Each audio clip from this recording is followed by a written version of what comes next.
Ok. Bon, bonsoir à tous et merci d'assister à ce webinaire. Du coup, moi, je me présente, je m'appelle Rouba et je travaille en tant qu'épidémiologiste avec Cochrane France et je travaille principalement sur le projet du Covid-19. Moi, je me présente aussi. Donc, je suis Isabelle Boutron. Je suis professeure d'épidémiologie à l'Université Paris-Cité. Je dirige Cochrane France. Et donc, ce dont fait référence Rouba, c'est ce qu'on appelle une Living Systematic Review, une revue systématique dynamique ou vivante que l'on a mis en place pour tous les traitements et vaccins dans le contexte de la COVID-19. Et donc aujourd'hui, on a eu une première session où on vous a présenté les principes généraux du risque de biais ainsi que le risque de biais 1 et 2. Et aujourd'hui, on attaque la deuxième session. Rouba, je vous laisse la parole. Donc aujourd'hui, on va parler des domaines 3 et 4 de l'outil de risque de billet 2. Et bien sûr, il y aura du temps pour les questions et discussions comme le professeur Bautron l'a mentionné. Et aussi, n'hésitez pas à écrire vos questions aussi dans le chat. Donc, pour faire un petit rappel, pour le risque de billet, de l'outil de risque de billet, il est constitué donc de 5 domaines. Premièrement, on a le biais qui est dû à la méthode de randomisation. Le deuxième domaine, c'est le biais qui est lié aux déviations par rapport à l'intervention qu'on aurait dû avoir ou l'intervention qui est prévue. Le troisième domaine dont on va parler aujourd'hui, qui est le biais lié aux données manquantes. Et le quatrième qu'on va présenter aujourd'hui aussi, c'est le biais qui est lié qui est dans la mesure du résultat. Et finalement, on a le biais qui est dû au selective reporting dans la sélection des résultats rapportés qu'on va présenter au prochain webinaire. Donc, le premier domaine, il se passe en fait le premier biais, c'est au niveau de l'étude elle-même. Par contre, pour les 4 domaines qui suivent, c'est le biais qui est au niveau du critère de jugement. Donc, pour une seule et même étude, on peut avoir différentes évaluations du risque de biais pour chaque critère de jugement en question.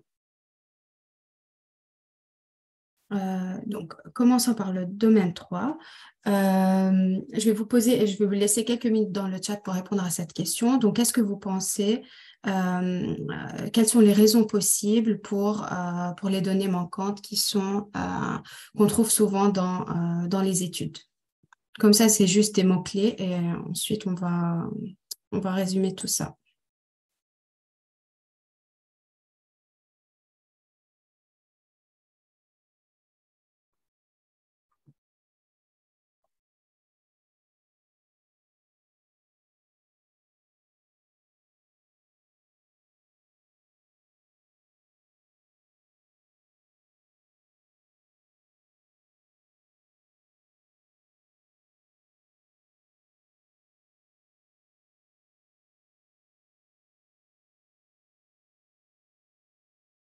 Ok.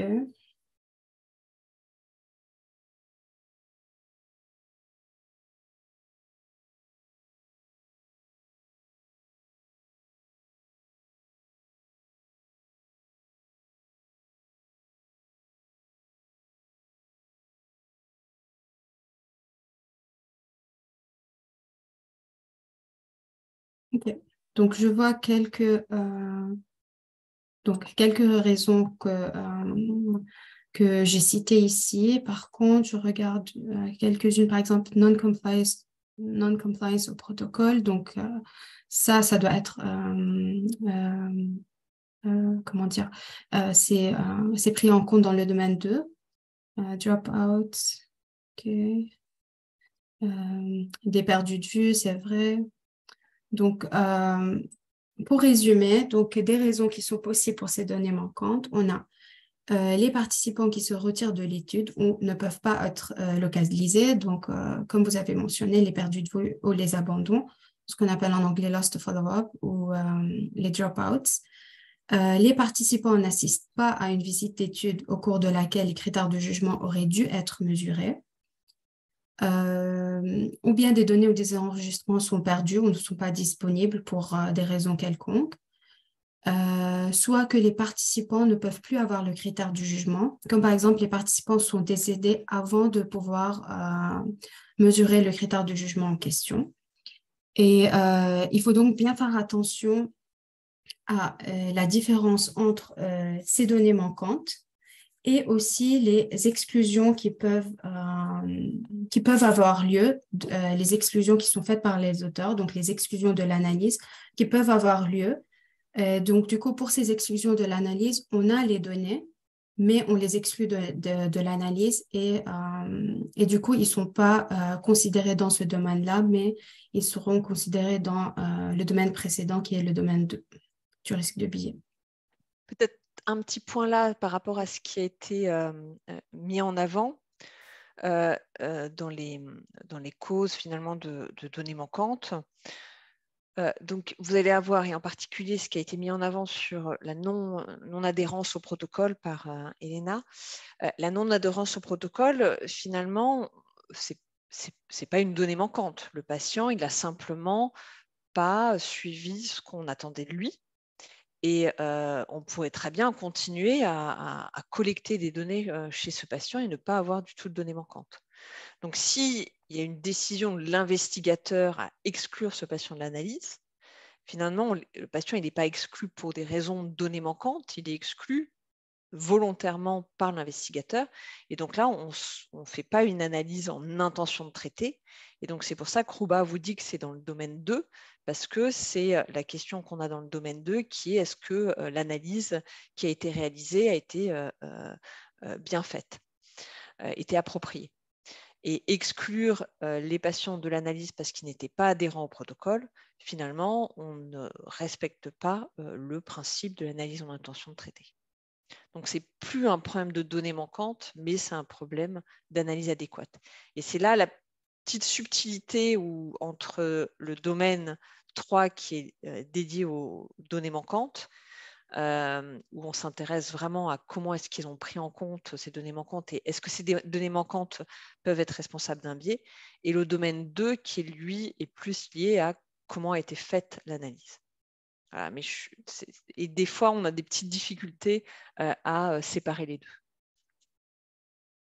Merci. Donc, le domaine 3, il est composé de 4 questions spécifiques. Et dépendamment de ce qu'on répond à chacune des questions, soit on passe directement au jugement du risque de billet, soit on passe à la question suivante. Et je vais passer par chaque question pour parler des items qui nous aident à répondre à la question. Donc, premièrement, on a le 3.1, where data for this outcome available for all or nearly all participants randomized. Donc ici, est-ce que les données sont disponibles pour toutes les personnes qui sont randomisées ou presque toutes les personnes? Donc, le nombre de données manquantes doit être suffisamment faible, mais ça veut dire quoi suffisamment faible? En fait, il n'y a pas vraiment un seuil qui est raisonnable par rapport à la proportion de données manquantes. Il y a 2 critères qui sont importants dont dépend pour voir s'il y a un impact potentiel de ces données manquantes sur les effets estimés de l'intervention. Donc, ça va dépendre premièrement du nombre de participants avec les données manquantes et aussi du type de critère de jugement, soit si c'est un critère de jugement qui est continu, binaire ou un temps jusqu'à l'événement, donc ce qu'on appelle un time to event outcome. Donc, dépendamment de ces 2 critères-là, voilà, c'est ces 2 critères qui vont définir s'il y a un impact potentiel des données manquantes. Si on répond à cette question par oui, donc on a toutes les données pour toutes les personnes qui sont randomisées, on passe directement à notre jugement du risque de billet. Et sinon, si on répond qu'on n'a pas toutes les données qui sont disponibles pour tous les participants qui sont randomisés, on passe à la question 3.2, qui est « Is there evidence that the result was not biased by missing outcome data ?» Donc, pour cette question, on veut savoir s'il y a des preuves qui nous montre que le résultat n'est pas biaisé par les données manquantes. Donc, techniquement, on se demande est-ce que les raisons sont bien robustes, les données sont bien robustes. Et pour faire cela, d'habitude, les auteurs, ils rapportent des analyses de sensibilité qui vont nous montrer que les résultats ne changent pas beaucoup quand on suppose une gamme d'hypothèses concernant les données manquantes. Il faut bien faire attention ici que ces hypothèses-là doivent être plausibles.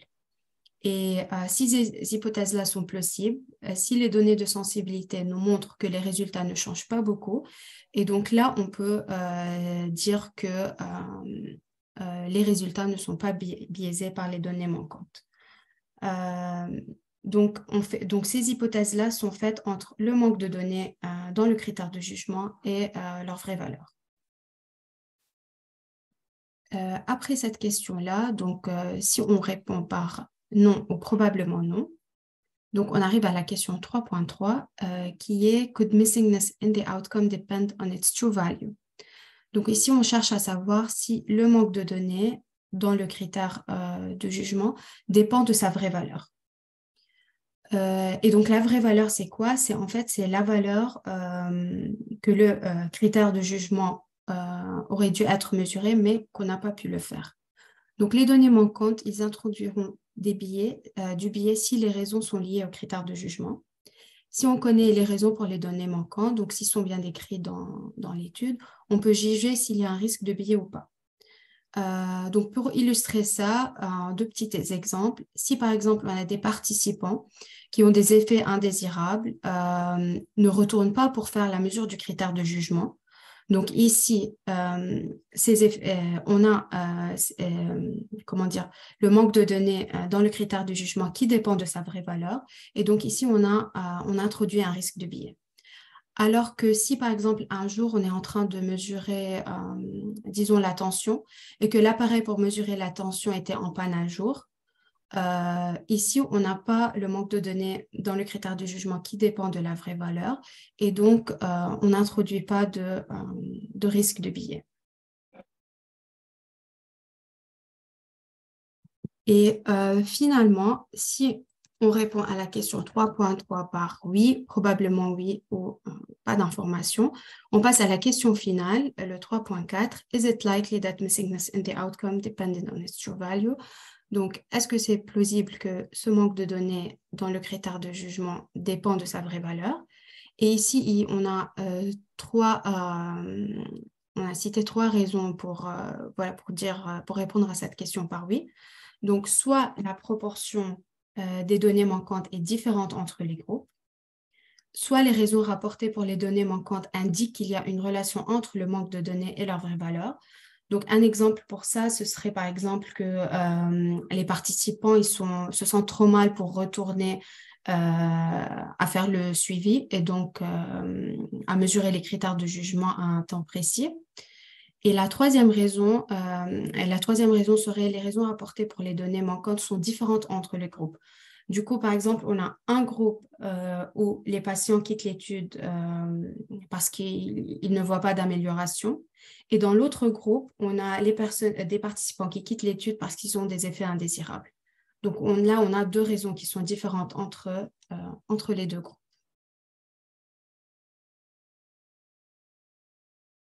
Et ici, on retrouve l'algorithme qui est suggéré pour faire le risque de biais. Et pour résumer ça, donc, un risque de biais faible se traduit par avoir les données pour tout ou presque toutes les personnes qui sont randomisées, avoir des analyses de sensibilité qui nous montrent que les résultats ne sont pas biaisés par les données manquantes, et aussi le manque de données du critère de jugement en question ne dépend pas de sa vraie valeur. Et ensuite, pour passer à un risque de biais de some concerns ou high risk of bias, la seule différence ici, ça serait est-ce que c'est plausible ou pas, donc likely or not likely, que le manque de données du critère de jugement en question dépendait de sa vraie valeur. Quelle est la différence? Peut-être un petit point, Rouba, si vous revenez sur la diapositive précédente. Voilà, donc vraiment, en fait, si vous voulez, parce que je vois qu'il y a quelques petites questions sur le Oui, je concept de regarde. likely, si vous voulez, en fait, le principe de la Risk of Bias Tool, c'est vraiment de nous obliger à suivre finalement une démarche extrêmement logique dans notre manière d'évaluer le risque de biais. Et donc, il nous oblige à transformer ce qu'on fera assez rapidement en plein de petites étapes pour nous amener de manière la plus reproductible possible à évaluer le risque de biais. Donc là, pour les missing data, la première étape, c'est de regarder parce que finalement, j'ai les données pour tout le monde. Si vous aviez randomisé 100 patients et que vous avez les données pour 100 patients à l'analyse, ce n'est pas la peine d'aller plus loin, on est à low risk of bias. Si par contre, on a des données manquantes, on va être obligé d'aller un petit peu plus loin pour essayer un petit peu comprendre c'est quoi ces données manquantes. D'accord ? Et donc, on va regarder ce qu'ont fait les auteurs et puis est-ce que finalement ces auteurs ont déjà fait des analyses supplémentaires pour essayer de voir est-ce que ces données manquantes aboutissent à un biais. Si on voit qu'ils ont fait plein d'analyses de sensibilité en utilisant différentes méthodes d'imputation des données manquantes. Donc, les méthodes d'imputation des données manquantes, c'est finalement, on va donner une valeur à ces données manquantes et les analyser. Donc, il existe plein de méthodes différentes d'imputation des données manquantes.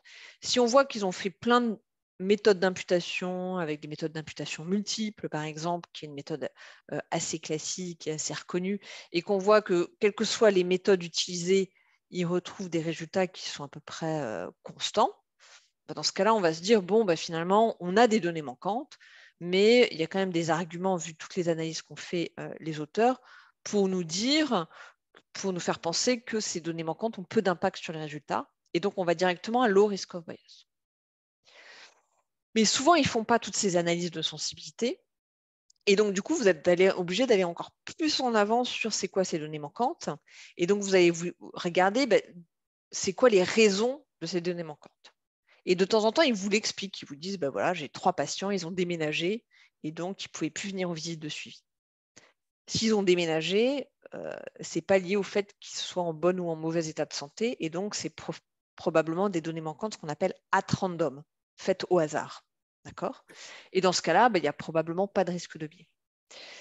Mais ensuite, mais très souvent, si vous voulez, ils ne vous disent pas la cause. Vous allez vous dire, voilà, on a 10% de missing data, mais on ne sait pas pourquoi elles sont missing. Ils ne sont pas venus, on ne sait pas pourquoi elles ne sont pas venues. Et donc, du coup, dans ces cas-là, c'est possible, vous voyez, could depend, c'est possible si on nous dit que c'est des missing data, sans spécifier la raison, voilà, c'est possible que ça dépende de leur vraie valeur. C'est possible que ça dépende du fait que les patients aillent bien ou pas bien. D'accord ? Dans ce cas-là, c'est possible, mais maintenant, on veut savoir, est-ce que c'est probable ? D'accord ? Et donc, c'est là où, dans la question de likely, il nous oblige à distinguer possible de probable. Et donc, probable, là, on va regarder finalement, est-ce que les données manquantes sont équilibrées dans les deux bras ? Est-ce que les raisons de ces données manquantes, quand elles sont rapportées, sont équilibrées dans les deux bras ? Si vraiment tout est équilibré et qu'il n'y a pas non plus énormément de données manquantes, on va pouvoir être un peu plus rassuré. Donc, on va mettre no, probably no. Mais comme on a quand même des données manquantes qui possiblement c'est lié à leur valeur, ça va être some concern. Si par contre on pense qu'il y a des forts arguments parce que par exemple il y a beaucoup plus de données manquantes dans le bras contrôle que dans le bras traité, là ce sera plutôt high risk of bias. D'accord ? Donc c'est simplement vous obliger à faire toutes ces démarches-là pour arriver à votre conclusion. Alors, il y avait aussi une première question au tout début par rapport aux méthodes d'imputer les données manquantes comme le LOCF, donc Last Observation Carried Forward. Donc, c'est une méthode d'imputation des données manquantes où si, par exemple, le patient il a été suivi à 1 mois, mais c'est un suivi jusqu'à 1 an, on va prendre sa valeur à 1 mois et on va dire c'est sa valeur à 1 an. D'accord ? Ça, on sait que c'est des méthodes, en particulier quand il y a une aggravation du patient au cours du temps, c'est des méthodes qui sont responsables de biais. D'accord ? Parce que si on sait, par exemple, si c'est une maladie ou c'est une maladie dégénérative, où vous allez vous aggraver au cours du temps, forcément, votre valeur, par définition spontanée à 12 mois, sera pire que celle de 3 mois. Or, vous, il est manquant, vous allez lui donner la valeur de 3 mois. Donc, ça va probablement biaiser les résultats. D'accord? Donc, ce n'est pas une méthode. Donc, souvent, une méthode qui est utilisée, c'est les imputations multiples. Mais ce n'est pas une méthode simple qui va forcément vous convaincre. Et c'est souvent le fait qu'ils aient fait plusieurs analyses de sensibilité qui va vous convaincre. Alors, je pense que j'ai répondu au likely. Chloé nous dit que dans une étude sur la douleur, si on a beaucoup de perdu de vue dans un contexte de nombreux effets indésirables dans le bras traité et pour une efficacité du côté placebo, ben, oui, là, il y a un risque de biais élevé.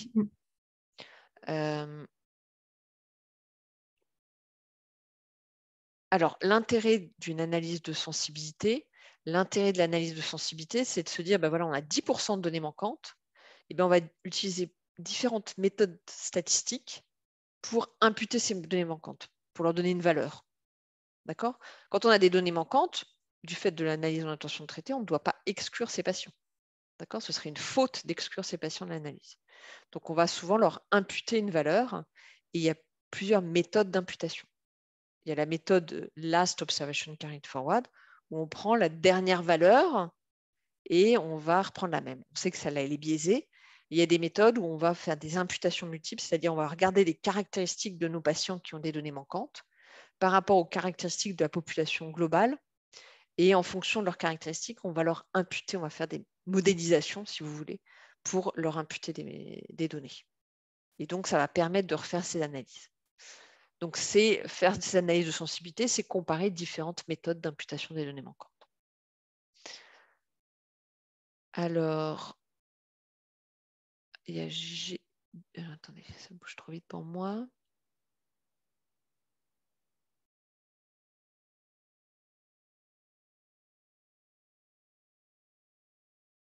Donc là, il y a une question sur les revues systématiques avec les études observationnelles.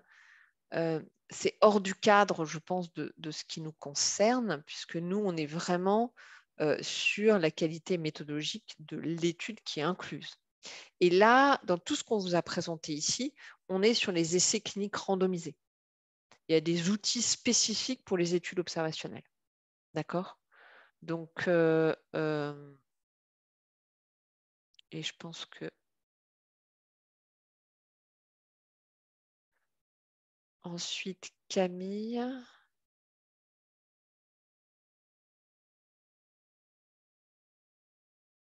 Alors, pour les traitements d'une crise, par exemple une crise de migraine, si on a des patients qui n'ont pas pris le traitement, car ils n'ont pas eu de migraine durant la durée d'étude, est-ce qu'on est bon pour le 3.3? C'est des patients, donc là, c'est des patients finalement qui ont été inclus, je réfléchis en même temps, qui ont été inclus dans un essai randomisé. Ils n'ont pas eu de migraine, mais vous allez quand même devoir les analyser à la fin. D'accord? Même s'ils n'ont pas eu le traitement. C'est le principe de l'analyse en intention de traiter. Tous les patients randomisés sont analysés à la fin. D'accord? Donc là, ce n'est pas un problème de données manquantes. Vous avez des données pour ces patients. Les données ne sont pas manquantes. La seule chose, c'est qu'ils n'ont pas eu de crise et donc ils n'ont pas eu à prendre le traitement. Donc c'est un problème d'adhérence au traitement. Donc là, on est, comme ce que vous avez dit Rouba tout à l'heure, on est plus dans les problèmes d'analyse en intention de traiter, donc dans le domaine 2, que dans le problème de données manquantes. D'accord? La donnée manquante, c'est qu'on n'a pas la donnée. Là, vous avez sa donnée, il n'a pas eu de migraine, il n'y a pas de migraine, quoi. Donc il va bien. D'accord? Donc et vous devriez en avoir autant dans les deux bras, finalement, puisque c'est randomisé. Donc on devrait avoir autant de personnes qui n'ont pas eu de migraine dans les deux bras. Donc ce n'est pas un problème de données manquantes. Dans quel cas, Est-ce qu'il y a d'autres questions? dans quel cas pourrait-on répondre no à 3.3? Pouvez-vous donner un exemple, s'il vous plaît? 3.3. Ah, du coup, là, par exemple, ça serait si par exemple on a une étude multi-center study et dans un centre spécifique, il y a eu par exemple un feu où toutes les données ont, voilà, ils sont partis, on n'a plus les données. Donc ici, ce manque de données, même si on a une grande importance, par exemple, de manque de données, ce manque de données, il n'est pas affecté par la vraie valeur. Donc, ça serait un exemple pour celui-là. Mais vous tenez compte quand même de la proportion des données manquantes. C'est-à-dire qu'au début de votre étude, au début, oui. Donc, je suis tout à fait d'accord avec ce que vient de dire Rouba, mais c'est vrai que, en fait, on tient quand même compte du nombre de missing data. C'est-à-dire que si vraiment on a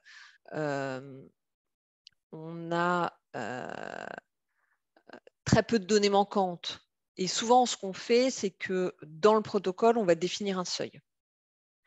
Alors, ça ne va pas être pareil si c'est des données continues ou si c'est des données dichotomiques, parce que finalement, si vous avez très peu d'événements, imaginez, vous avez 5 événements, même si vous avez 1000 patients, vous avez 5 événements, votre critère de jugement, c'est le décès, vous avez 5 décès dans un bras et 3 décès dans l'autre bras. D'accord ? Si vous avez une donnée manquante, et si la donnée manquante, ou si vous avez 3 données manquantes, si vous voulez, et si la donnée manquante, c'est qu'il est mort, ça peut changer complètement vos résultats. D'accord ? Donc, ça va dépendre du nombre d'événements, ou quand c'est un critère continu, de la proportion de données manquantes.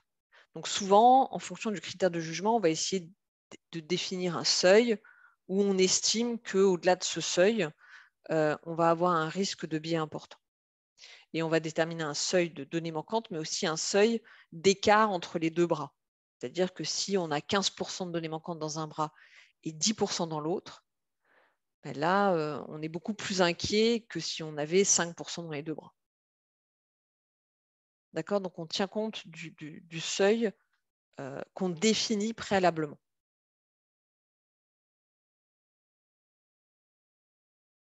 Je ne sais pas s'il y a d'autres questions. N'hésitez pas à lever la main si vous avez une question un peu plus compliquée à écrire.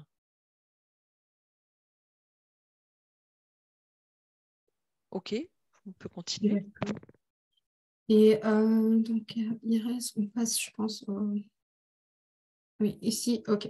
Ici, c'est un exemple, voilà, c'est assez simple. Donc, c'est une étude qui a été publiée dans le BMJ Open. Et on parle de l'efficacy of convalescent plasma therapy in the patient with COVID-19. Donc ici, on a une étude avec 2 bras, ceux qui ont pris le convalescent plasma et ceux qui ne l'ont pas pris. À partir du Concert Flow Diagram, on peut voir qu'on a 400 patients qui ont été randomisés. Et par là, on veut regarder combien de personnes sont analysées. Donc, à la fin,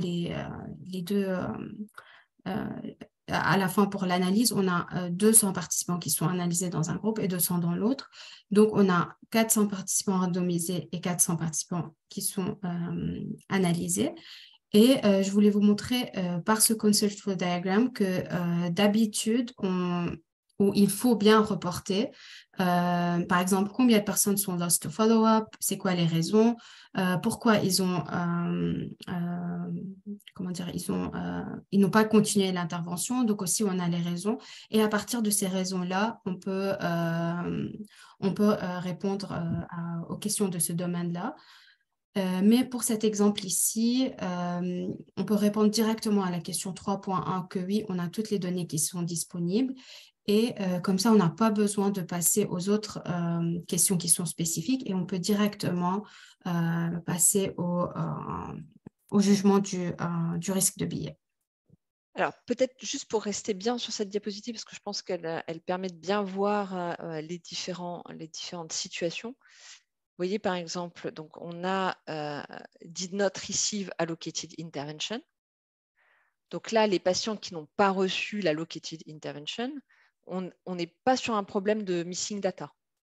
Si, par exemple, ils ont décidé de les exclure de l'analyse, on sera sur une problématique qui est liée au domaine 2, qui est liée au fait qu'ils n'ont pas fait d'analyse en intention de traiter.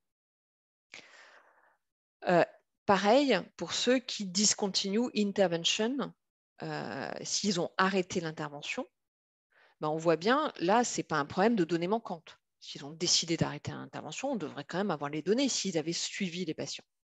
Et donc, du coup, là aussi, on est dans un problème qui est plus lié au domaine 2 qu'un problème de missing data. Par contre, le loss to follow-up, avec les raisons si on les a, là, c'est vraiment notre problème lié au missing data. L'autre point auquel il fait attention, et alors souvent c'est compliqué d'y faire attention, c'est que pour les missing data, on est au niveau de l'outcome. D'accord ? On est au niveau du critère de jugement. Et vous pouvez avoir un critère de jugement numéro 1 pour lequel vous avez toutes les données, comme c'est le cas ici, mais un critère de jugement numéro 2, où au contraire, il y a plein de données manquantes. Parce que le premier critère de jugement, c'est la mortalité. En général, la mortalité, on arrive grâce aux bases de données administratives à avoir les données. Et l'autre, c'est un critère de qualité de vie. Et là, il faut que les patients remplissent un questionnaire et on a beaucoup plus de données manquantes. Et donc, vous, quand vous allez faire votre analyse, vous pouvez avoir pour un critère de jugement low risk of bias et pour un autre critère de jugement high risk of bias. Et souvent, le flowchart, il est rapporté avec les données que vous voyez ici. En général, c'est fait pour le critère de jugement principal. Donc, il vous donnera des informations sur les missing data pour le critère de jugement principal. Mais ce sera plutôt dans les tables, par exemple, que vous aurez les informations sur les missing data pour les autres critères. Et des fois, il y a une petite incertitude et on est obligé de juger qu'est-ce qu'on estime comme données manquantes. D'accord ? Surtout quand les critères de jugement sont très différents. Donc ça, il faut faire attention à ça quand on l'analyse, même si c'est difficile. Et là, pour le coup, il y a vraiment du jugement qui intervient.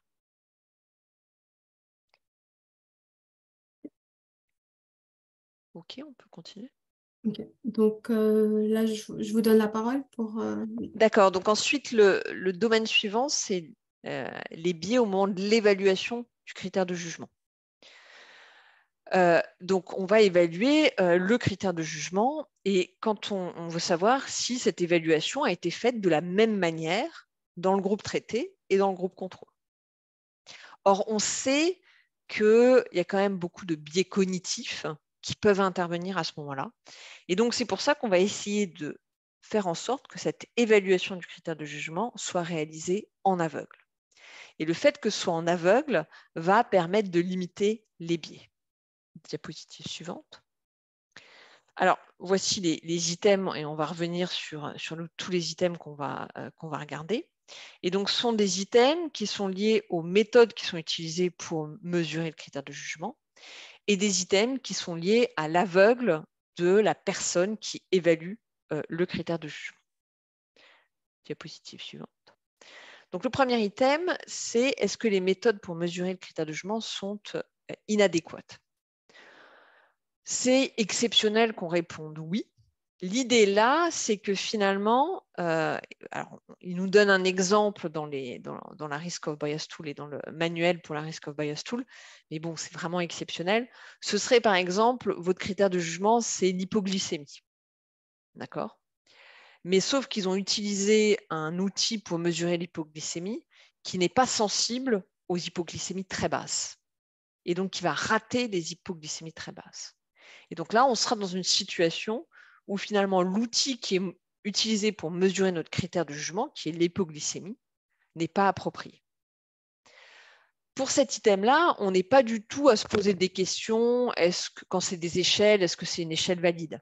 On part du principe que les échelles qui sont utilisées sont valides. On est vraiment plus, est-ce qu'ils veulent faire un diagnostic et ils utilisent un outil diagnostique qui n'est pas capable de faire le diagnostic? Donc, c'est vraiment exceptionnel, mais c'est quand même important d'y penser. Est-ce que finalement, l'outil qu'ils ont utilisé pour détecter l'événement est approprié? Si on répond oui, forcément, ce sera tout de suite high risk of bias. La plupart du temps, dans 99% des cas, c'est non, probably non. Ensuite, on se pose la question, est-ce qu'ils ont évalué ce critère de jugement de la même manière dans les deux bras? Ça, c'est important, en particulier dans certains domaines et quand on utilise aussi les routiniers collected data. Des fois, on ne va pas avoir un évaluateur qui va venir mesurer le critère de jugement à une date précise, mais on va utiliser les données qui sont collectées en routine. Il se peut, dans certaines situations, on n'utilise pas exactement les mêmes méthodes. Par exemple, il y avait un essai clinique randomisé qui était assez intéressant parce qu'il voulait évaluer l'intérêt de mesurer la pression artérielle. Donc, c'était aux États-Unis, où l'idée, c'est qu'aux États-Unis, la population, les Noirs américains sont moins bien pris en charge que la population caucasienne. Et donc, ils voulaient mettre en place finalement des mesures pour améliorer la prise en charge de l'hypertension artérielle. Et donc, leur idée, c'était donc, ils s'intéressaient que à la population noire américaine. Et leur idée, c'était de dire, finalement, il y a un lieu qui est souvent convivial, qui est le coiffeur. Et donc, ils avaient formé un pharmacien qui se mettait dans les salons de coiffure et qui faisait un dépistage de l'hypertension artérielle et qui mesurait l'hypertension artérielle de toutes les personnes qui étaient chez le coiffeur à ce moment-là. Et s'il détectait une hypertension artérielle, il les adressait pour une prise en charge. Et donc, là aussi, dans ce contexte-là, tout dépendait de la manière dont on allait ensuite. Ensuite, les patients étaient suivis pour leur pression artérielle et on allait mesurer leur pression artérielle à 3 mois et 6 mois. D'accord ? Et dans un groupe qui était le bras contrôle, c'était mesuré dans une pharmacie. Et dans l'autre groupe qui était le bras intervention, c'était mesuré dans le contexte du coiffeur. Et donc, ils n'utilisaient pas exactement les mêmes outils et ce n'était pas fait exactement dans les mêmes manières. D'accord ? Et on peut imaginer que ça ait biaisé les résultats. Donc, il faut vraiment vérifier que la manière dont ils mesurent les résultats est faite de la même manière dans les deux groupes. L'autre risque aussi, quand l'intervention finalement implique des mesures répétées, un des risques, c'est qu'on détecte des choses et qu'on adresse plus facilement les patients à une visite supplémentaire et qu'il y ait plus de chances qu'un événement soit détecté. Par exemple, si votre critère des jugements, c'est survenu d'un infarctus du myocarde, il se peut que si dans votre groupe intervention, il doit voir tous les mois son médecin pour un contrôle et pas dans le groupe contrôle, qu'on soit plus souvent amené à faire des électrocardiogrammes et plus souvent amené à détecter une souffrance cardiaque. D'accord ? Donc, il faut bien regarder, est-ce qu'on peut avoir des biais dans la mesure du critère de jugement. La plupart du temps, comme c'est un essai randomisé qui est standardisé, avec des mesures standardisées qui sont faites par des chercheurs formés, c'est très rare qu'on ait un biais dans la mesure du critère de jugement. Mais au fur et à mesure que les essais cliniques se diversifient et s'appuient sur la routine, ça peut arriver plus souvent. Diapositive suivante. Donc, ensuite, on va se poser des questions par rapport à l'aveugle. Donc, on va regarder, est-ce que si les deux critères précédents sont bons, on va s'intéresser à l'aveugle. Donc, on va regarder, est-ce que l'évaluateur, celui qui fait l'évaluation du critère de jugement, est aveugle de l'intervention reçue par le patient? S'il n'est pas en aveugle, est-ce qu'il a pu être influencé dans son évaluation du critère de jugement par la connaissance, par le fait qu'il sache quel traitement a reçu le patient? Et s'il peut être influencé, est-ce que c'est très probable qu'il ait été influencé? D'accord ? Donc là, à nouveau, on vous oblige à segmenter votre jugement. Diapositive suivante. Alors, pourquoi? Quelles sont les preuves qu'on a que l'aveugle de l'évaluateur est important dans un essai clinique? Donc, on a plusieurs études. On a premièrement ce qu'on appelle les études méta-épidémiologiques, dont je vous avais déjà un petit peu parlé la dernière fois, où on va prendre plein de méta-analyses et on va prendre des méta-analyses où, pour certaines études, l'étude est en aveugle et pour d'autres, l'étude n'est pas en aveugle. Et donc, c'est ce qu'ils ont fait. Et ensuite, on va regarder l'effet traitement quand ils sont en aveugle, l'effet traitement quand ils ne sont pas aveugles, et on va calculer un ratio d'odd ratio. Donc, c'est ce qui avait été fait ici. Et donc, on voyait qu'on avait une surestimation de l'effet traitement de 13%. Diapositive suivante. Ce qui a été encore plus marquant et beaucoup plus spécifique pour l'évaluation en aveugle, c'est une série d'études qui avaient été menées par Asbjørn Robertson, qui dirige le centre Cochrane danois et qui est un épidémiologiste reconnu dans ce domaine. Diapositive suivante. Et donc lui, ce qu'il avait fait, c'est qu'il avait identifié tous les essais cliniques où le critère d'évaluation avait été, le critère de jugement avait été évalué 2 fois. Une première fois par un évaluateur qui était en aveugle, une deuxième fois par un évaluateur qui n'était pas en aveugle. D'accord? Et puis, ils ont calculé l'effet traitement, l'odd ratio, quand l'évaluateur est en aveugle, et l'odd ratio, quand l'évaluateur n'est pas en aveugle. Et donc, c'est ce que vous voyez ici. Vous voyez la première étude. Voilà l'odd ratio pour l'évaluateur aveugle. Voilà l'odd ratio lorsqu'il n'est pas en aveugle. Deuxième étude, aveugle, pas aveugle. Et on voit qu'il y a vraiment chaque fois une différence, avec la plupart du temps une surestimation de l'effet traitement lorsque le critère de jugement n'est pas en aveugle. D'accord? Et donc, du coup, c'est pour ça que c'est important d'évaluer l'aveugle de l'évaluateur du critère de jugement. Diapositive suivante.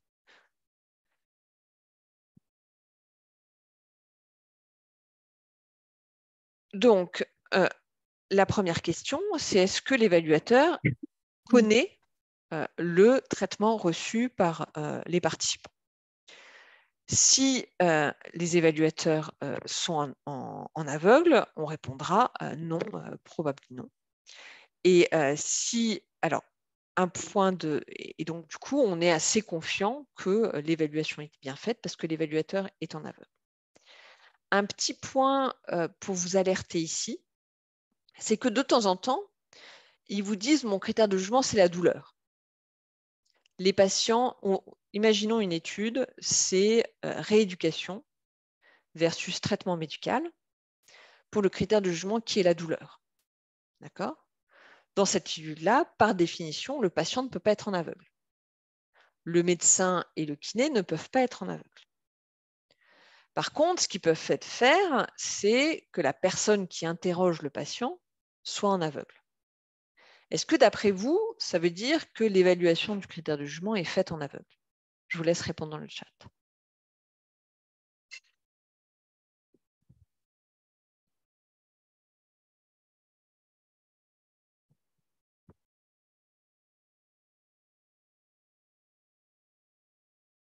Donc, je répète mon exemple et je vous laisse répondre dans le chat. Vous avez un essai clinique.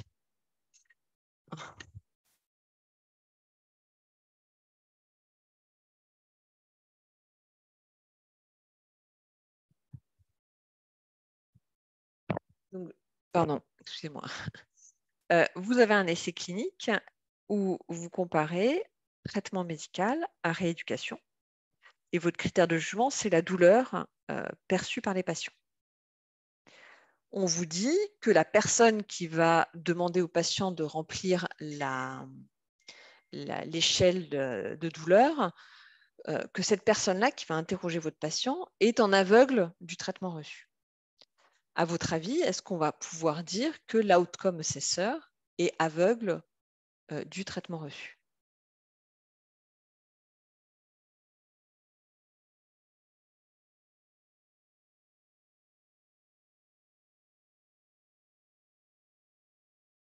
D'accord, donc voilà. J'ai des oui et j'ai des non. Et donc ici, c'est le non qui est juste, parce qu'en effet, qui est l'évaluateur? Qui va remplir le questionnaire? C'est le patient qui va remplir le questionnaire. D'accord?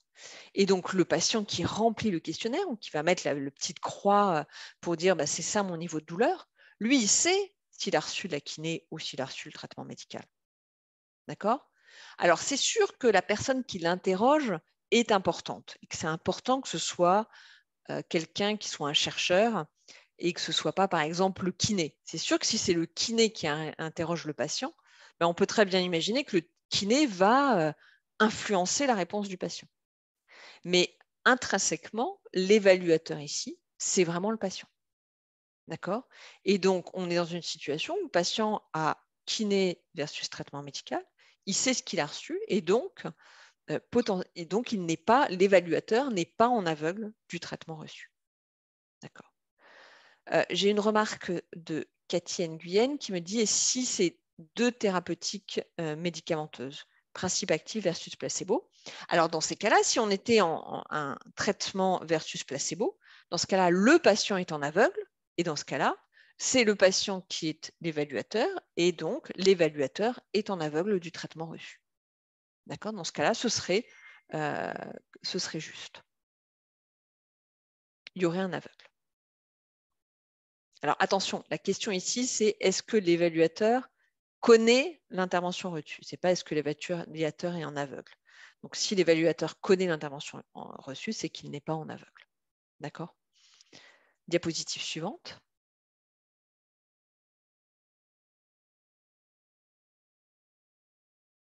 Donc si l'évaluateur n'est pas aveugle, d'accord? La question c'est est-ce que son évaluation du critère de jugement a pu être influencée par sa connaissance du traitement reçu? D'accord? Et donc là, clairement, ça dépendra du critère de jugement. Si votre critère de jugement, par exemple, c'est la mortalité, clairement, la mortalité, il est peu probable que la personne qui va déterminer si le patient est mort ou pas va être influencée par le fait que le patient a reçu le traitement A ou le traitement B. D'accord ? Donc, quand c'est un critère vraiment objectif comme la mortalité, voire un critère, par exemple, qui va être un examen biologique, par exemple, on peut imaginer que, comme il n'y a pas du tout de jugement, le fait de savoir qu'il a reçu le traitement ou de ne pas savoir qu'il a reçu le traitement ne va pas influencer l'interprétation ou l'évaluation du critère de jugement. D'accord ? Donc, c'est ce qu'on vous demande ici. Est-ce que ça peut l'influencer? D'accord ? Est-ce que, à votre avis, si le critère de jugement, c'est nombre de jours où le patient est hospitalisé, est-ce que vous répondriez oui ou est-ce que vous répondriez non à cette question? Donc oui, c'est pour ce critère de jugement, il peut être influencé s'il connaît, et non, on pense que la personne n'a pas pu être influencée. Je vous laisse répondre. Répondez à...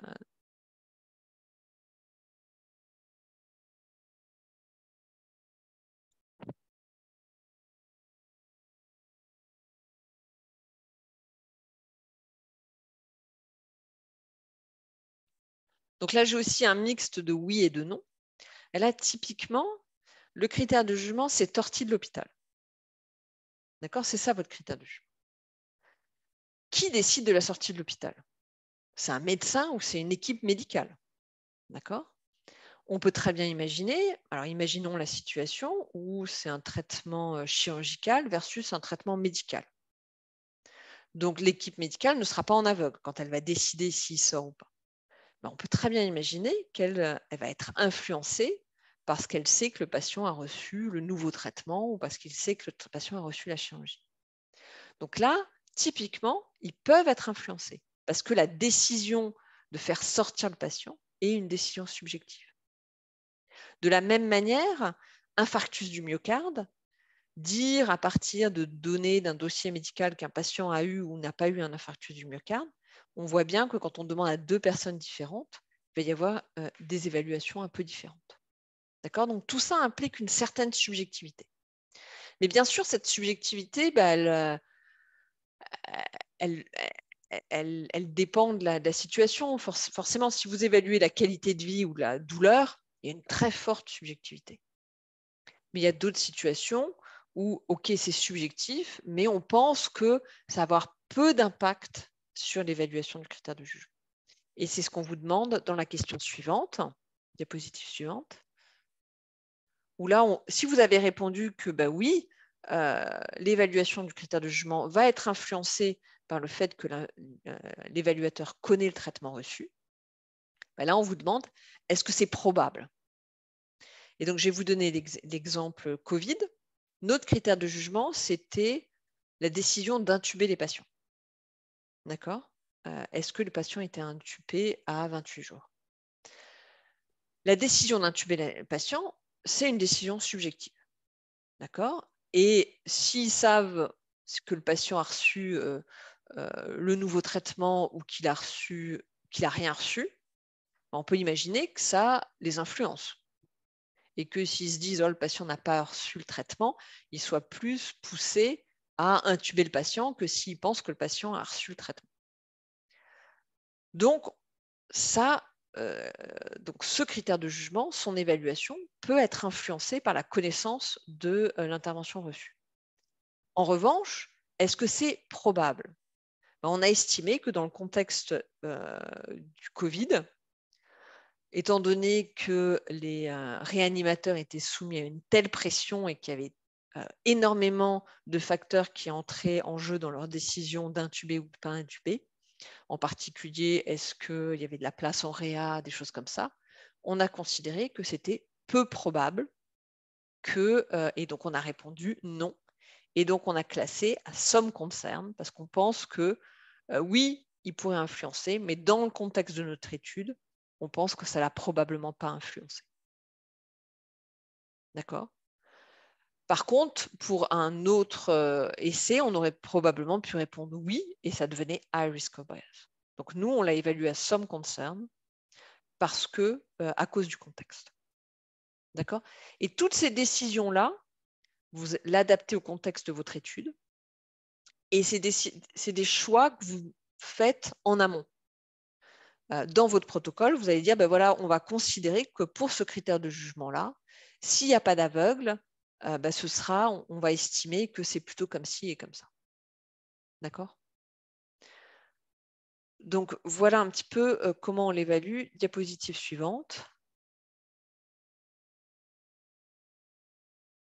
Et donc, vous allez avoir l'algorithme. Alors, ce qui est quand même assez compliqué quand on le voit là. Ce qui est bien, c'est que vous avez un fichier Excel qui, en fonction de vos réponses à toutes les signaling questions, va vous donner low risk of bias, some concern ou high risk of bias.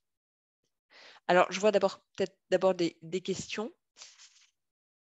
Existe-t-il d'autres exemples de critères de jugement objectifs que la MORB?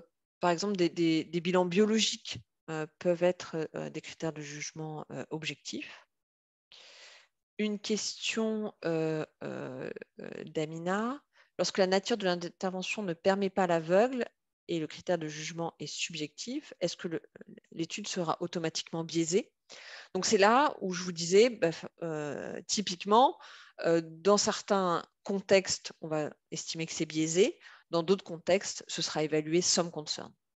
D'accord? Donc, si, par exemple, il n'y a pas d'aveugle, on compare chirurgie à aucun traitement, il y a une forte attente des patients et que le critère de jugement, c'est la douleur, ce sera probablement high risk of bias.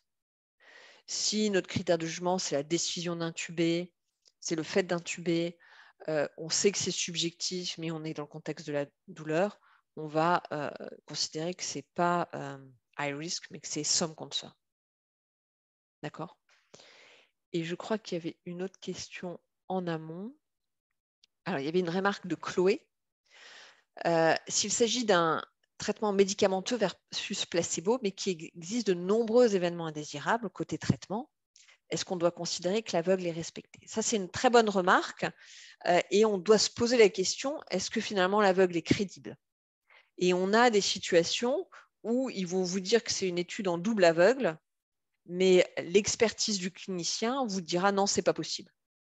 D'accord? Par exemple, il y avait un exemple où c'était un traitement de l'acné qui donnait des événements indésirables chez pratiquement 95% des patients où vous aviez une chéléite. Et donc, quand on voyait la bouche, on voyait tout de suite si le patient était sous traitement ou pas. D'accord? Et donc, si l'évaluateur n'est pas en aveugle, clairement, même si c'était une étude contre placebo, s'il n'y avait pas un effort pour faire en sorte que l'évaluateur soit en aveugle, on avait un risque de biais.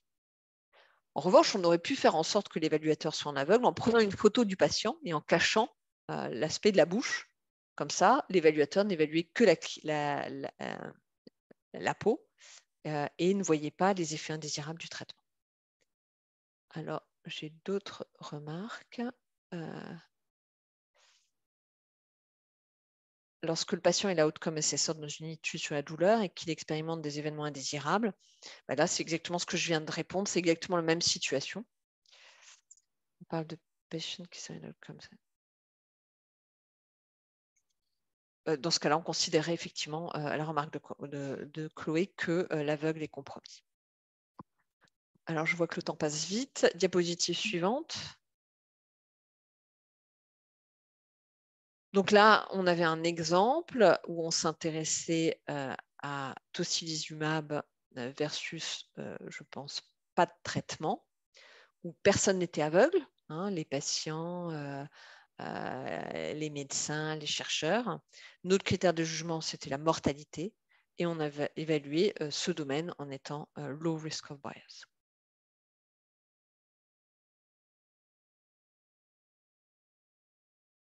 Donc, on avait la méthode pour mesurer le critère de jugement n'était pas inappropriée. Elle était faite de la même manière dans les deux groupes. L'évaluateur connaissait le traitement reçu par chaque groupe, mais on a estimé que, comme c'était la mortalité, il ne pouvait pas être influencé, et donc c'était du low risk of bias. Diapositive suivante. Est-ce qu'il y a d'autres questions ?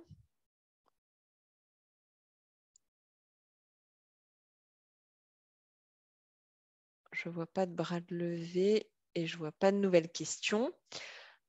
Alors, si une petite question de Amina, lorsqu'on mentionne que l'étude est en double aveugle, mais sans autre détail, est-ce qu'on considère que l'évaluation des critères de jugement a été faite en aveugle ? A priori, oui. Ensuite, souvent, on s'appuie un petit peu sur les cliniciens qui connaissent, dans une étude, dans une méta-analyse et une revue systématique, il y a toujours une association entre méthodologistes et cliniciens qui connaissent bien le domaine. Et on demande aux cliniciens, est-ce qu'il y a des raisons qui font que l'aveugle pourrait ne pas avoir fonctionné ? Et si ce n'est pas le cas, on considère que l'évaluateur est en aveugle. On va juste finir diapositive suivante. Et n'oubliez pas aussi de Donc, remplir la feuille de présence, s'il vous plaît, avec donc, le nom et le prénom complet. oui, merci de remplir la feuille de présence. Peut-être juste avant la diapositive d'avant, Roba. Oui. Alors, je regardais les questions. Oui. Deux petits rappels. Vous avez accès via ce lien à toute la documentation sur la Risk of Bias Tool. Vous allez avoir vraiment les outils pour pouvoir l'utiliser. Et dernier point, je vous rappelle qu'on a effectivement un diplôme universitaire où on aborde tous ces domaines, plus plein d'autres domaines sur les revues systématiques et les méta-analyses, avec des cours qui sont faits en ligne, mais avec beaucoup de cas pratiques, parce que c'est vraiment effectivement les cas pratiques qui vous permettent vraiment bien d'appréhender cette risk of bias tool. Alors, j'ai une dernière question de Guy. Est-ce qu'il est possible d'écrire aux auteurs pour demander les raisons des données manquantes? Oui, tout à fait. C'est important, quand on a le moindre doute, d'écrire aux auteurs pour essayer de mieux comprendre les informations. Ça peut être sur la randomisation, sur les données manquantes, tout ce dont vous avez besoin. Il ne faut pas hésiter à répondre, à écrire aux auteurs. Parfait. Bah, écoutez, il est pile 18 heures. Donc, je vous rappelle qu'il y a un troisième webinaire où on va aborder le dernier domaine qui est le domaine 5 sur le selective reporting, et puis sur les problématiques ensuite, comment on intègre ce risque biais dans la méta-analyse. Et donc, j'espère vous revoir à ce dernier webinaire. Et n'hésitez pas, je ne sais pas s'il y a la possibilité, mais à nous envoyer, je pense qu'on fera peut-être passer un questionnaire la prochaine fois, des domaines que vous aimeriez bien qu'on voit abordés dans ce type de webinaire d'1 heure en fin de journée. Je vous remercie à tous pour l'interactivité, parce que c'est agréable d'avoir des questions et ça permet de rendre la chose beaucoup plus vivante pour nous, même si on a un ordinateur noir devant nous. Mais en tous les cas, merci pour vos questions. Et puis, on vous donne rendez-vous. Je ne sais pas si, Rouba, vous avez la date. Oui, donc du coup, le prochain, c'est le 13 juin. C'est le mardi 13 juin, même heure, à 17 h. Parfait. Merci. Bonne journée à tous. Merci.